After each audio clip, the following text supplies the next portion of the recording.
પણ આપણો આ ડીજે દારૂ બધું બંધ થાય, આ ડીજે પણ બંધ કરો.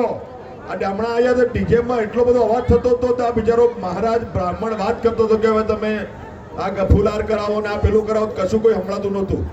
એટલે આ ડીજે તમારે મિત્રો બંધ કરવાનું છે આવતી સાલ માટે. આપણા દેશી બાજુ લઈને આવો, દેશી બાજુ આપણું રાખો. આ ડીજે માં કોઈ અવાજ આવે નહીં ને ડીજે માં આપણા કેવું થાય છે, ડીજે ના અવાજથી આપણા હૃદયના પાટિયા બેસી જાય છે.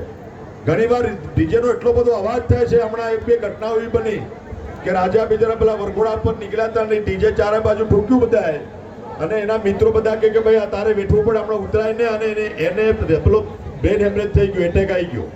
એટલે એનો જે તરંગો છે અવાજના, એનો અવાજના તરંગો આપણા હૃદય સુધી પહોંચે છે. એટલે ડીજે નુકસાનકારક છે. એટલે મારી તમને નમ્ર વિનંતી છે, બંધ કરો ને બંધ કરો તમારી મરજી બધાની, પણ મારી વિનંતી એટલી છે કે આ ડીજે બંધ કરી દેશી બાજુ લાવીને આપણે આવનારા સમયમાં કાર્યક્રમ કરીએ.